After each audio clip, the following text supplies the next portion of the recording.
सभी पत्रकार साथियों का जो वोटर अधिकार यात्रा को कवर कर रहे हैं और बिहार की पावन भूमि पर पधारे हैं, उनका हम बहुत बहुत वंदन करते हैं, अभिनंदन करते हैं। दूसरा, आज की प्रेस वार्ता का जो मुख्य विषय है वो है कल जो मुख्य चुनाव आयुक्त ने प्रेस कॉन्फ्रेंस की और SIR की क्या अनियमितताएं हैं और क्या समस्याएं हैं।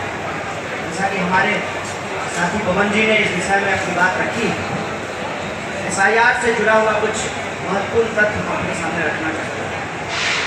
अव्वल तो भाजपा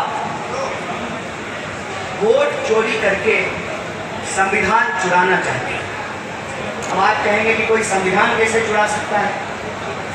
आपको याद हो कि पिछले आम चुनाव में भाजपा का नारा था अब की बार 400 पार। वोट चोरी करने के बावजूद वो 400 पार नहीं कर पाए, क्योंकि उनके कुछ नेताओं ने अपने बड़बोलेपन के चलते जो साजिश थी उसका पर्दाफाश कर दिया और अपनी मंशा प्रकट कर दी कि 400 सीट दीजिए, हम संविधान बदलेंगे। जब 400 सीट नहीं मिली और संविधान वो नहीं बदल पाए तो वो वोट चोरी से संविधान बदलना चाहते हैं। ये बात हम इसलिए कह रहे हैं कि पिछले कुछ विधानसभा चुनाव में तमाम सर्वे, और ये हमारे सर्वे नहीं है, कांग्रेस पार्टी के सर्वे नहीं है, कई स्वतंत्र एजेंसियों ने सर्वे किया और साफ साफ कहा कि हरियाणा और महाराष्ट्र में कांग्रेस की सरकार बनेगी, भाजपा चुनाव हारेगी। जब परिणाम आया सब आश्चर्यचकित थे। कांग्रेस पार्टी को इस पर शक हुआ और नेता प्रतिपक्ष ने एक स्पष्ट मांग चुनाव आयोग के सामने रखा कि आप हमको वोटर लिस्ट दीजिए, इलेक्ट्रॉनिक डेटा दीजिए वोटर लिस्ट का, ताकि हम इसकी जांच कर रहे हैं। हमको संदेह है कि वोटर लिस्ट में गड़बड़ी है और चुनाव में धांधली की जा रही है। आपको याद होगा कि कई महीने बीत गए और चुनाव आयोग बार बार प्रेस कॉन्फ्रेंस करके ही ये कहती रही कि वोटर लिस्ट में कोई गड़बड़ी नहीं, बिल्कुल साफ है, शुद्ध है, स्वच्छ भारत अभियान की तरह है हमारा वोटर लिस्ट। और आज मुख्य चुनाव आयोग प्रेस कॉन्फ्रेंस करके कह रहे हैं कि जो वोटर लिस्ट में गड़बड़ी है उसी गड़बड़ी की सुधार के लिए हमें SIR करना है। फंस गए लोग। मंशा जब ठीक नहीं हो तो कितनी भी बात पटुता हो, चालाकी हो, मीडिया का मैनेजमेंट हो, सरकार का समर्थन हो, भैंस पानी में जाती है। ये भैंस की प्रवृत्ति है और इस बार चुनाव आयोग पूरी तरीके से फंस गई है। इसके 4 बिंदु हम आपके सामने रखना चाहते हैं। पहला, चुनाव आयोग अब खुद कह रही है कि वोटर लिस्ट में गड़बड़ी है। इसका मतलब आज से कुछ महीने पहले चुनाव आयोग झूठ बोल रहा है कि वोटर लिस्ट में कोई गड़बड़ी नहीं। दूसरा, जब अपने सोर्स से नेता प्रतिपक्ष कांग्रेस पार्टी इन गड़बड़ियों को उजागर की सबूत के साथ, तो गलती स्वीकार करने की बजाय चुनाव आयोग कह रही है कि हलफनामा दीजिए।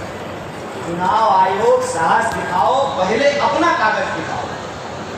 ये आपका ही दिया हुआ कागज है और अगर आपने तय कर लिया है, कल हम चुनाव आयोग आयुक्त का प्रेस कॉन्फ्रेंस सुन रहे थे, ऐसा लग रहा था जैसे भाजपा का कोई प्रवक्ता बोल रहा है। किसी भी सवाल का जवाब नहीं दिया गया। और तीसरा बिंदु SIR के संबंध में वो ये है कि SIR में भारी पैमाने पर धांधली हो रही है और उस धांधली के संबंध में जमीनी स्तर पर जाकर के जब हम पता लगाए तो पता चला है कि कई सारी गड़बड़ियां हैं।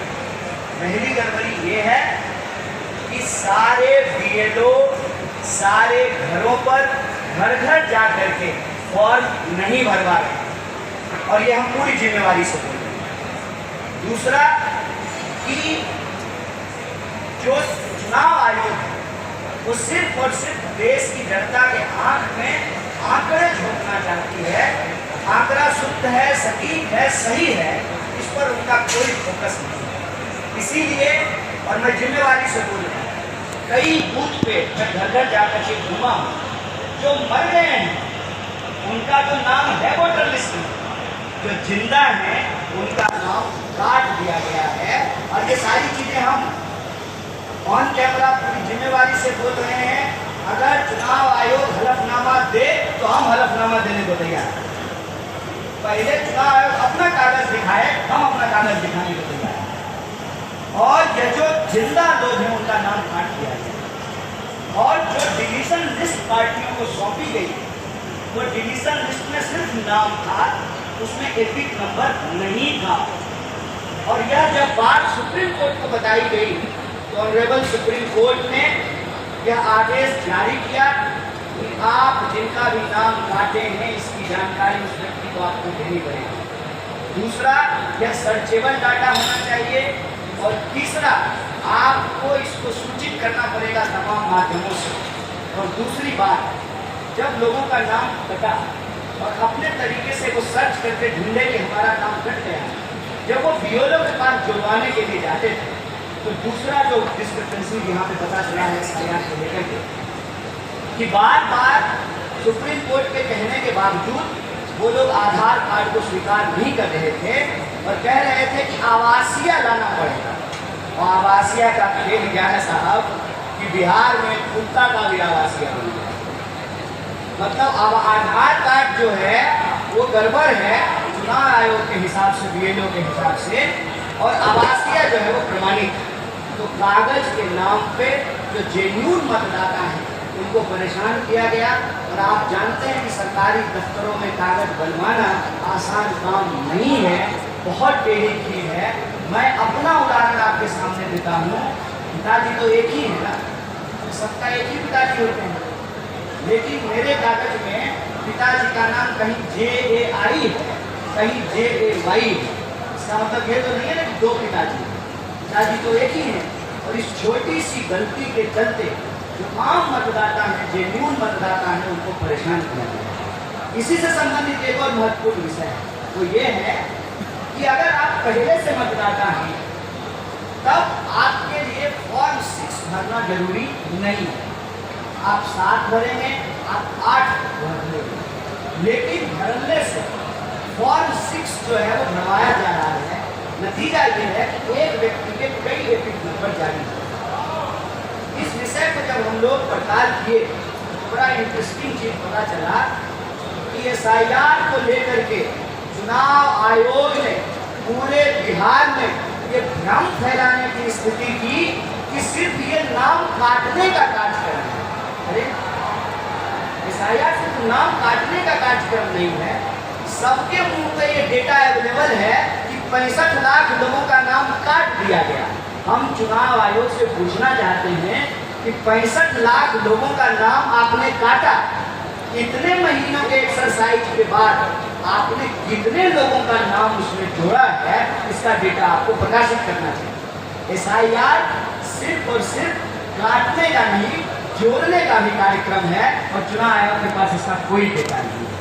और आखिरी दिन ये सब देख करके यही समझ में आता है कि चुनाव आयोग की मंशा साफ नहीं है। चुनाव आयोग इस देश के सर्वोच्च नेता जो अपने आप को कहते हैं, उनका चेहरा चमकाने में ज़्यादा बिजी है। चुनाव आयोग का ध्यान शुद्ध मतदाता, सटीक और साफ मतदाता सूची बनाने में नहीं है। हम चुनाव आयोग से मांग करते हैं कि अगर आपकी मंशा साफ है तो आप सही डेटा प्रकाशित कीजिए, शुद्ध वोटर लिस्ट तैयार कीजिए और SIR के नाम पर जो पहले वोट चोरी से सरकार चुराने की कोशिश की गई, आज SIR के माध्यम से सीना जोड़ी से सरकार चुराने की कोशिश की जा रही है। और आखिरी विषय कि अगर सरकार ही चोरी से बनेगी तो क्या जनता का काम ईमानदारी से होगा? और जनता का काम यदि ईमानदारी से नहीं होगा तो आप हमें बताइए, इस देश की गरीब गुरबा जनता जिसके पास एकमात्र अधिकार है वोट का अधिकार, जिसके बदौलत वो अपने रोजी रोटी, कपड़ा, मकान, शिक्षा, स्वास्थ्य, बिजली, पानी और अधिकारों की रक्षा कर सकती है, तो जनता के सामने क्या विकल्प है? मसलन अगर सरकार ही चोरी से बनेगी तो नेता को क्या फर्क पड़ता है?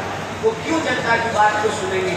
उनको जब मालूम है कि जब चोरी से ही प्रधानमंत्री और मुख्यमंत्री बनना है तो वो जनता के सवालों को क्यों सुनेंगे? चोरी से बनी हुई सरकार जनता का काम ईमानदारी से नहीं करेगी। इसीलिए हम बिहार की जनता से अपील करते हैं, SIR वोट चोरी का एक सीधा तरीका है, ये सीना जोड़ी है, इसके खिलाफ अपनी आवाज़ को बुलंद कीजिए। वोट का अधिकार रहेगा तो आपका रोजी रोटी का अधिकार भी बचेगा। जब सरकार बनेगी ईमानदारी से तभी तो माई बहन योजना लागू होगा, तभी तो नौजवानों को रोजगार मिलेगा, तभी तो जो है लोगों को पेंशन मिलेगा, तभी तो किसानों को उसके फसल का दाम मिलेगा। इसीलिए वोट चोरी के खिलाफ यह लड़ाई लोकतंत्र बचाने की लड़ाई के साथ साथ लोगों के अधिकार और उनके जो मुद्दे हैं उसको बचाने की लड़ाई है। तो मुझे पूरी उम्मीद है जिस तरीके का साथ और समर्थन मिल रहा है, यही वजह है कि बौखलाहट साफ साफ नजर आ रही है चुनाव आयोग में भी और भाजपा में भी, क्योंकि जन समर्थन हमको मिल रहा है। और हम चुनाव आयोग को कहते हैं कि या तो साफ सुथरे तरीके से चुनाव कराएं, पारदर्शी तरीके से वोटर लिस्ट बनाएं, वरना चुनाव लड़ाने का काम छोड़ करके, इनडायरेक्ट बेईमानी का काम छोड़ करके डायरेक्ट आ जाइए और सीधे चुनाव आकर के लड़ लीजिए। बहुत बहुत धन्यवाद। चीजें और